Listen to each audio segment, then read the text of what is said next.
But ತುಂಬ ಒಂದ್ಸಲ ಇಮಿಡಿಯೇಟಾಗಿ ಹೆದರಿಕೆ ಭಯ ಎಲ್ಲ ಆಯಿತು. ಯಾರನ್ನು ಹುಡ್ಕೋದು, ಯಾರನ್ನು ಹುಡುಕೋದು, ಯಾರನ್ನು ಸೇವ್ ಮಾಡೋದು ಅಷ್ಟೊಂದೆಲ್ಲ ಓಡಲ್ಲ ಆವಾಗ ತಲೆ.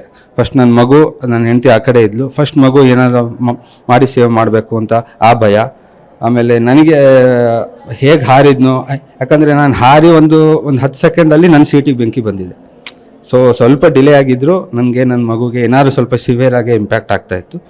ಆ ಟೈಮಲ್ಲಿ ಹೇಗಾಗುತ್ತೋ ಮಾಡಿ ನಾವು ಪಾರಾದು. ಒಂದು ಕಡೆಯಿಂದ ನೀವು ಜಿಗಿತೀರ ಕೆಳಗಡೆ, ನಂತರ ಮಗುನ ಎತ್ತಳ್ಕೊತೀರ ಕಿಟಕಿಯಿಂದ, ಮಗುನ ಹೊರಗಡೆ ತೋತೀರ, ಮಗು ಜೀವ ಕಾಪಾಡ್ತೀರ.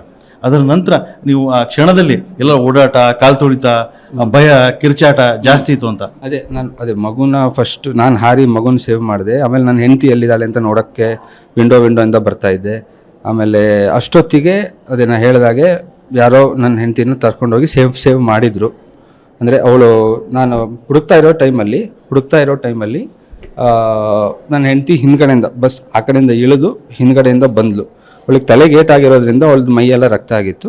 ಮತ್ತು ನಾನು ನನ್ನ ಮಗು, ನನ್ನ ಹೆಂಡತಿ ಒಟ್ಟು ಮಾಡಿಕೊಂಡು ಯಾರ್ದಾರು ವೆಹಿಕಲ್ಸ್ ಓಡಾಡ್ತಾ ಇದ್ದರೆ ಸಹಾಯಕ್ಕೆ ಸ್ಟಾಪ್ ಮಾಡಿ ಅಂತ ಹೇಳಿ ಅವಾಗೊಬ್ಬರು ಹೆಲ್ಪ್ ಮಾಡಿದರು. ಪಿಕಪ್ ಒಂದು ಹೋಗ್ತಾ ಇತ್ತು, ಹೆಲ್ಪ್ ಮಾಡಿದರು.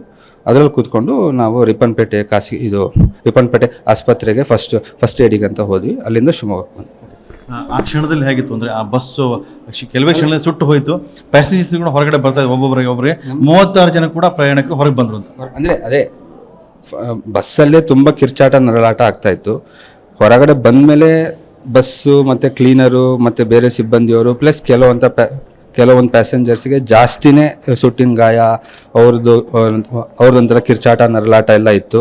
ಸೊ ಅಲ್ಲಿ ಓಡಾಡ್ತಾ ಇದ್ದಿದ್ದು ಬಸ್ಸು ವೆಹಿಕಲ್ಗಳು ಅಂದರೆ ಯಾರಿಗೆ ಜಾಸ್ತಿ ತುಂಬ ಗಾಯ ಅಥವಾ ಗಂಭೀರ ಗಾಯಗಳಾಗಿದ್ದು ಅವರು ಇನಿಷಿಯಲ್ ಆಗಿ ಯಾವುದೋ ಒಂದು ವೆಹಿಕಲಲ್ಲಿ ಕೂರಿಸ್ಕೊಂಡು ಆಸ್ಪತ್ರೆಗೆ ಕರ್ಕೊಂಡು ಹೋಗ್ಬೇಕು ಅಂತ ಅಲ್ಲಿದ್ದಿದ್ದು ಲೋಕಲ್ಸ್ ಜನ ಯಾರ್ಯಾರು ಬಂದಿದ್ರು ಅಲ್ಲಿ, ಅಥವಾ ಈ ಬಸ್ನವರೇ ಇರ್ಬೋದು, ಬಸ್ಸಿನ ಸಿಬ್ಬಂದಿಯವರೇ ಇರ್ಬೋದು, ಈಗ ಡ್ರೈವರ್ ಇರ್ಬೋದು, ಕ್ಲೀನರ್ ಇರ್ಬೋದು, ಅವ್ರಿಗೊಂಚೂರು ಗಾಯ ಆಗಿದ್ರು ಅವರು ಇನ್ನೊಬ್ರಿಗೆ ಹೆಲ್ಪ್ ಆಗಲಿ, ನಮ್ಮ ಪ್ಯಾಸೆಂಜರ್ಸಿಗೆ ಯಾರಿಗೆ ಜಾಸ್ತಿ ಇದಾಗಿದೆ ಅವ್ರಿಗೆ ಸ್ವಲ್ಪ ಸಹಾಯ ಆಗಲಿ ಅಂತ ಅವ್ರನ್ನ ಫಸ್ಟು ಹೇಗಾದ್ರು ಮಾಡಿ ಅದನ್ನು ವೆಹಿಕಲಲ್ಲಿ ಹಾಕ್ಕೊಂಡು ಇದಕ್ಕೆ ಹೋಗೋಣ ಅಂತ. ಒಟ್ಟಿನಲ್ಲಿ ವಾತಾವರಣ ಆಬ್ವಿಯಸ್ಲಿ ತುಂಬ ಟೆನ್ಷನ್ನು, ಭಯ. ಇಮಿಡಿಯೇಟಾಗಿ ವಿತಿನ್ ಫ್ರ್ಯಾಕ್ಷನ್ ಆಫ್ ಸೆಕೆಂಡಲ್ಲಿ ನಾವು ಪಾರಾಗಿರುವಂಥದ್ದು. ಚೂರು ಡಿಲೇ ಆಗಿದ್ರು ನಾವು ಎಲ್ಲರೂ ಬಸ್ಸಲ್ಲಿದ್ದವ್ರು ಎಲ್ಲರೂ ಸುಟ್ಟೋಗ್ತಾ ಇದ್ವಿ. ಮೇಯ್ನಾಗಿ ಏನಂದರೆ ಡ್ರೈವರ್ನ ಸಮಯ ಪ್ರಜ್ಞೆ ಅಂತ ಹೇಳ್ಬೋದು. ಅವನು ಲೆಫ್ಟ್ ಸೈಡೇ ಸ್ವಲ್ಪ ಆಳ ಇತ್ತು, ಅಲ್ಲೆಲ್ಲರೂ ನಿಲ್ಲಿಸಿದ್ರೆ ನಮಗೆ ಇಳಿಯೋಕ್ಕಾಗ್ತಾ ಇರಲಿಲ್ಲ. ಬಸ್ಸು ಕೂಡ ವಾಲ್ತಾ ಇತ್ತು, ಪಲ್ಟಿ ಆಗೋ ಚಾನ್ಸ್ ಇತ್ತು. ಹಂಗೇನಾರು ಆಗಿದ್ರೆ ಯಾರಿಗೂ ಸೇವ್ ಆಗೋಕ್ಕಾಗ್ತಾ ಇರಲಿಲ್ಲ, ಹೊರಗೆ ಹೋಗೋಕ್ಕಾಗ್ತಾ ಇರಲಿಲ್ಲ.